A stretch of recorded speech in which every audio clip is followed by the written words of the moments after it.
finalizando essa primeira parte sobre conjuntos, das aulas sobre conjuntos, eu venho trazer primeiro uma relação que, que nós temos quando utilizamos as operações com conjuntos e depois uma técnica aí de resolução de problemas envolvendo conjuntos.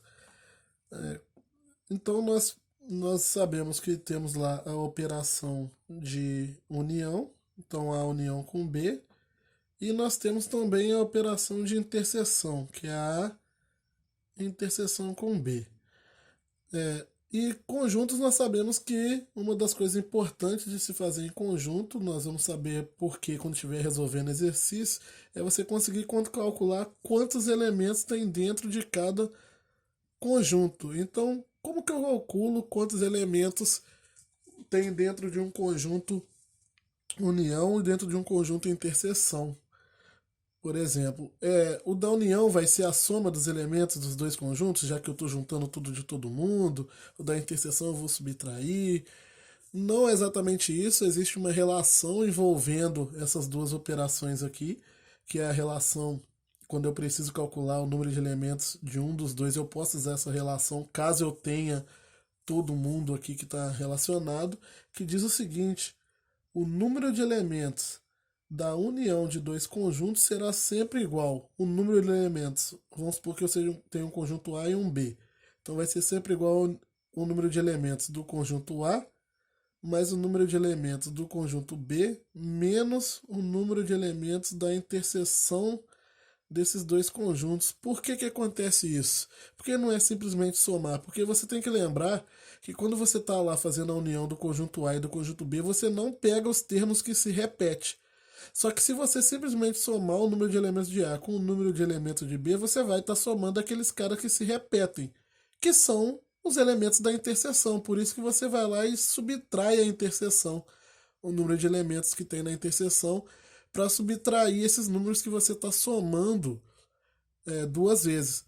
E essa fórmula aqui ela é muito interessante porque eu sempre vou conseguir calcular, por exemplo, um desses quatro quando eu tiver os três outros. Se eu tiver o número de elementos de B e de A e da união, eu consigo calcular o da interseção. Se eu tiver o número de elementos da interseção de B e da união, eu consigo calcular o de A. Se eu tiver o de A, o da interseção e o de B, eu consigo a união. O de B, o de A e o da interseção, eu consigo calcular o de B. Ou seja, qualquer três desses que você tiver, você consegue calcular o outro gerando uma equação. E uma outra coisa que eu queria falar para terminar aqui é a resolução de determinados tipos de problemas que tem a ver com conjuntos quando utilizando diagramas. Eu posso usar aí essa estratégia dos diagramas de conjuntos para resolver problemas. Como por exemplo, imagina que eu estou com uma pesquisa com 25 pessoas, onde 10 sabem inglês, 18 sabem espanhol, 5 sabem as duas. Aí ele pergunta quantas pessoas sabem apenas espanhol. Qual é o problema? Quando eu falo que 10 pessoas sabem inglês e 18 sabem espanhol, eu não estou te falando, separando aqueles que sabem só inglês e só espanhol. No meio desses 10 que sabem inglês, tem aqueles que sabem inglês e espanhol junto.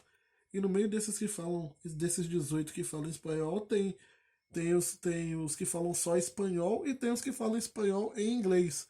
E existe uma técnica simples para separar isso, que é o seguinte: imagina que eu tenho aqui um diagrama onde eu tenho o conjunto universo, que é esse conjunto de pessoas total com 25 pessoas. Esse é o meu conjunto universo. É, Agora eu tenho aqui um conjunto de pessoas que falam inglês, um conjunto de pessoas que falam espanhol, então aqui inglês e espanhol, e esse buraco no meio aqui, esse ponto de união aqui, é a interseção do inglês com o espanhol. E, e isso está me falando aqui que é 5 no caso, são os que falam as duas línguas. Como que eu uso isso, uso o diagrama para separar aqueles que falam apenas espanhol? Então, olha só, veja bem, nesse tipo de situação, quem fala apenas espanhol vai estar aqui, ó. São os elementos que estão nesse local aqui, que não estão na interseção dos que falam inglês e muito menos são os que falam somente inglês, que seria o que está lá do outro lado. Quem está aqui por fora é o que não fala nem inglês nem espanhol. E esses 25 aqui é o meu universo, que é o total da minha pesquisa. Normalmente, para resolver esse tipo de problema, nós começamos pela interseção, gente. 99% dos casos nós começamos pela interseção. E usamos a seguinte técnica. Eu sei que 5 pessoas falam as duas línguas, então 5 pessoas estão aqui, ó, na interseção das duas línguas. E sei que 18 falam espanhol. Só que entre esses 18 aqui, 5 já estão listados aqui. Então sobram 13, que são os 13 que estão aqui fora, que falam apenas espanhol, que é o que ele queria no problema. Mas só para continuar aqui para vocês verem, eu tinha 10 pessoas que sabiam inglês. Então essas 10 menos 5 sobram 5 que falam apenas inglês aqui do lado de fora. Então dá para ver que tem 13 que falam só espanhol, 5 que falam só inglês e 5 que falam inglês e espanhol. Mas tinham 25 pessoas na pesquisa, isso quer dizer que duas que estão aqui fora não falam nenhuma língua. Não falam nem inglês nem espanhol. Esse tipo de problema é muito comum em teoria dos conjuntos. Eu queria trazer isso para vocês e quando eu estiver falando de exemplos, eu vou tentar gravar algumas aulas falando sobre mais exemplos, trazendo bem mais exemplos aí. Acho que vai ficar mais claro.